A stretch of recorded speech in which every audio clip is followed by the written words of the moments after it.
encontra-se um corpo d'água de 12.500 quilômetros quadrados. É, de longe, o maior dos quase 400 lagos do continente que estão completamente cobertos pelo gelo. Em 2001, pilotos coletando dados aqui registraram irregularidades incomuns e significativas no campo magnético no canto sudeste do lago. E é claro, isso deu origem a teorias de que talvez haja alguma coisa a mais aqui. Talvez um OVNI, talvez algum tipo de base alienígena, talvez até mesmo resquícios de uma civilização perdida. E agora a Agência de Segurança Nacional praticamente proibiu qualquer pesquisa futura e tornou-se praticamente uma área proibida. 7 países diferentes reivindicaram territórios na Antártida, mas ela continua sendo um dos locais mais restritos do mundo. Atualmente, existem 68 bases internacionais aqui, e muitas delas exigem autorizações ou permissões especiais para visitar. Elas são ocupadas não só por cientistas, mas também por guarnição militar. Mas por que é tão restrito? Em janeiro de 2015, eu recebi um e-mail de um engenheiro de voo naval aposentado.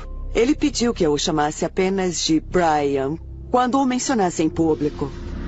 E ele me contou o seguinte: de mais ou menos 1983, até quando ele se aposentou na Marinha em 1997, durante uma missão do esquadrão nos Montes Transantárticos, toda a tripulação viu um punhado de objetos pratas voando. Eles eram redondos. E ele disse que os objetos faziam coisas muito estranhas. Eles voavam até um pico em grupo, até outro pico em grupo e até outro pico em grupo. E depois eles sumiam.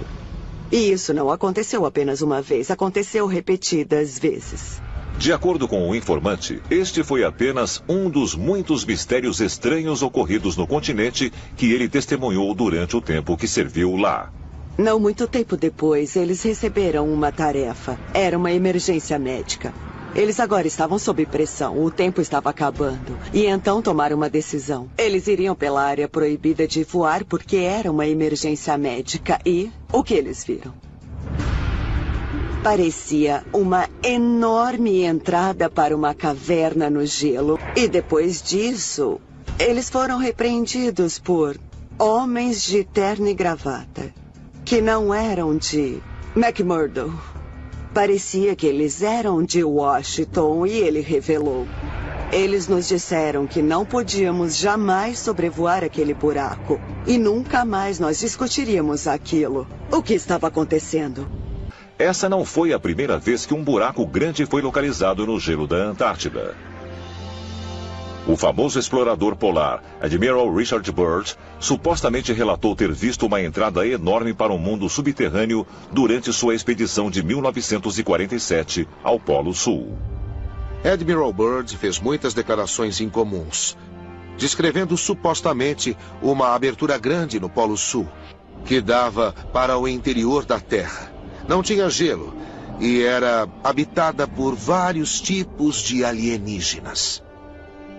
E, quando Byrd retornou para os Estados Unidos, ele foi enviado de volta para Washington, onde foi interrogado severamente sobre suas declarações. E supostamente mandaram Byrd parar de falar sobre isso. Então é preciso perguntar, o Polo Sul é algum tipo de área de entrada extraterrena? Algum tipo de portal muito importante que tem que ser controlado pelos militares? O governo dos Estados Unidos está acobertando uma presença extraterrena na Antártida? E se a resposta for afirmativa, poderiam ser os mesmos seres de outro mundo que uma vez ocuparam o continente há milhares de anos?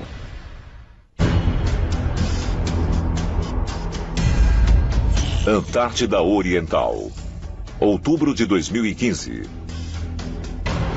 Os cientistas da NASA anunciaram que, apesar de terem pensado de outra maneira durante anos, eles agora estavam descobrindo que o gelo nesta região está, na verdade, crescendo, em média, 82 bilhões de toneladas por ano. A nevada está atualmente acrescentando gelo na maior parte do continente. Mas, ao mesmo tempo, as geleiras estão rapidamente derretendo ao longo da costa da Antártida Ocidental. Os cientistas calculam que desde 2009, até 60 quilômetros cúbicos de gelo, o equivalente a 70 mil prédios como o Empire State, estão desaparecendo no oceano a cada ano. Mas por que o gelo aqui está derretendo, sendo que está crescendo por todo o resto do continente? Nós vemos imagens na televisão de calotas de gelo derretendo e caindo no oceano. Mas isso na verdade ocorre apenas em algumas áreas onde as calotas de gelo estão de fato derretendo. O que é muito estranho é que existem vários fatores para que o gelo na Antártida possa de fato estar crescendo e se expandindo. E isso é muito estranho. Não podemos descartar a possibilidade de que, em certos casos, pode haver cidades inteiras que foram construídas no subsolo e que podem até mesmo ser ativamente mantidas por extraterrestres. Conforme essas cidades são alimentadas de energia ou se expandem em tamanho, elas acabam produzindo algum tipo de calor. E esse calor, por sua vez, está derretendo o gelo acima delas. Se existem coisas embaixo de quilômetros de gelo na Antártida, então isso significa que tem que ter sido formado antes da última era do gelo. Então o que poderemos encontrar lá? Resquícios de uma civilização perdida? Talvez até mesmo ferramentas usadas para erigir essas civilizações.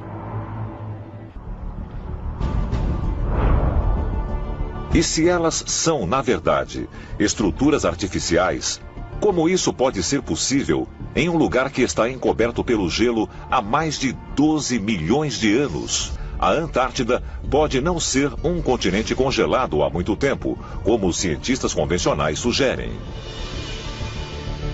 E eles dizem não fornecer provas da visita de extraterrestre ao nosso planeta no passado remoto, ao examinar um mapa de 500 anos que retrata o continente sem nenhum gelo.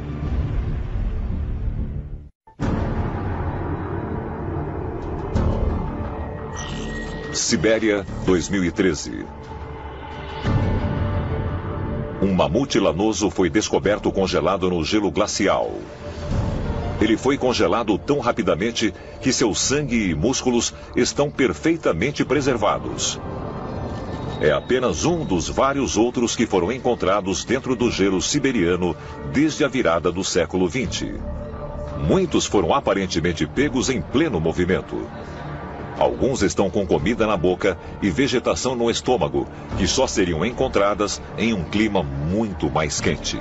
A descoberta de um mamute lanoso que foi congelado rapidamente levanta algumas dúvidas científicas interessantes. Alguma coisa aconteceu naquele exato local com o mamute lanoso que o congelou rapidamente, mas também levanta a questão da rapidez com que o clima pode de fato mudar. E será que aconteceu algum tipo de cataclismo, alguma coisa que foi repentina e inesperada?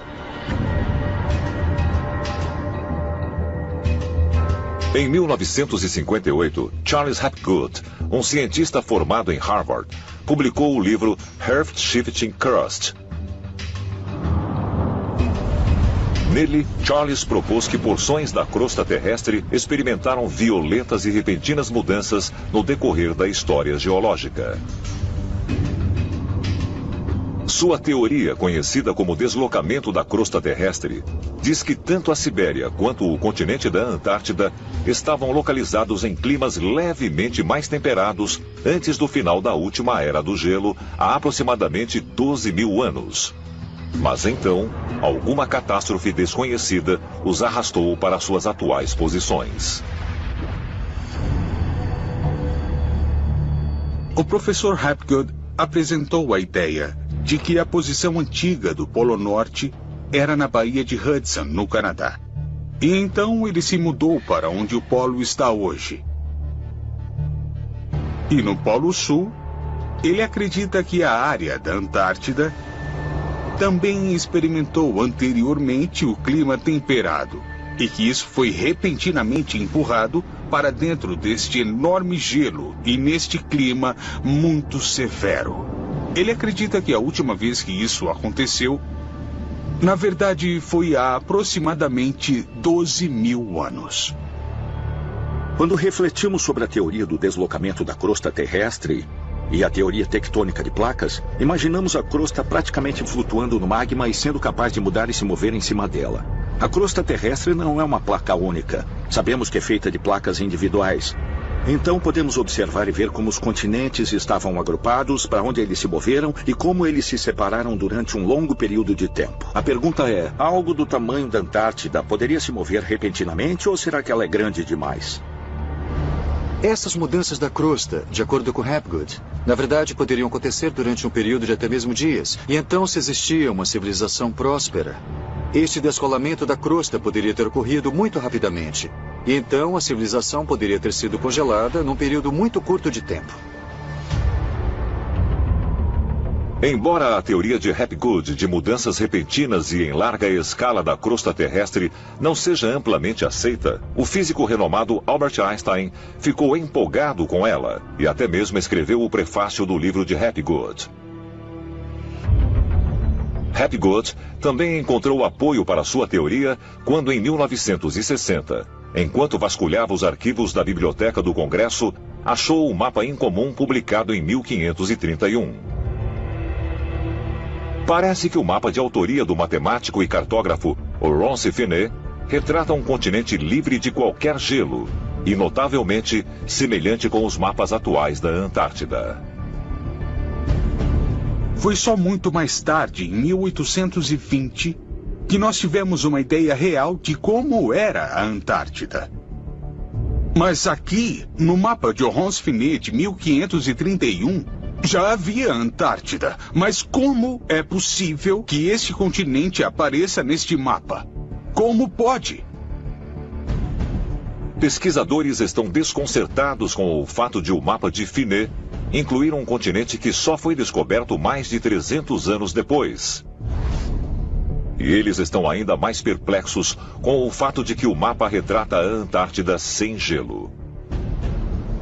Se os exploradores de algum modo descobriram a Antártida no século XVI, ela não estava completamente congelada, sobretudo se levar em conta os mapas que foram feitos há centenas de anos. O fato de encontrarmos algo que se refere a uma tecnologia moderna atual, no mapa que remonta ao século XVI, me faz pensar, será que é possível que algum tipo de tecnologia de radar avançada foi usada? Porque, para produzir um mapa que esboce as áreas como nós vemos, você teria que estar a uma altitude de 130 quilômetros. Então, como isso foi possível? Será que o ponto de partida para esses mapas foram os mapas cartografados pelos topógrafos extraterrestres? As implicações de tudo isso, e se agora podemos acrescentar coisas como pirâmides, é que tudo realmente indica que houve algum tipo de civilização antiga na Antártida e que ela teria existido há mais de 12 mil anos. E temos que perguntar que tipo de civilização era. É possível que fossem extraterrestres? Eles deram muita informação sobre a construção de veículos aeroespaciais avançados, discos voadores. E eu acho que é aí que o Partido Nazista de Hitler conseguiu muitas das informações sobre a Antártida.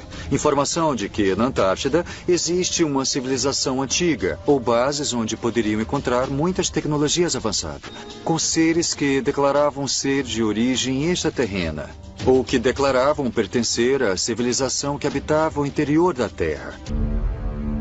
Os próprios nazistas eram fascinados pelas civilizações antigas e lendas de super-raças desaparecidas. Eles estavam procurando o lar ártico perdido, de onde acreditavam que os arianos vieram. Eles estavam revirando o mundo todo. Hitler e os nazistas tinham um interesse particular pela Antártida. Eu acho que eles realmente acreditavam que havia alguma coisa importante embaixo do gelo. E sempre houve rumores de que os nazistas, com seus submarinos, tinham cavernas subaquáticas, pequenas cidades, para onde eles fugiram depois da Segunda Guerra Mundial. Quando os alemães chegaram à Antártida, o que eles encontraram eram cidades enormes e altamente tecnológicas. E Essas construções não estavam apenas sobre a superfície, elas se estendiam para o fundo da Terra, então eles começaram a transferir uma quantidade enorme de equipamento e soldados para a Antártida, repressurizando essas instalações antigas e as reocupando.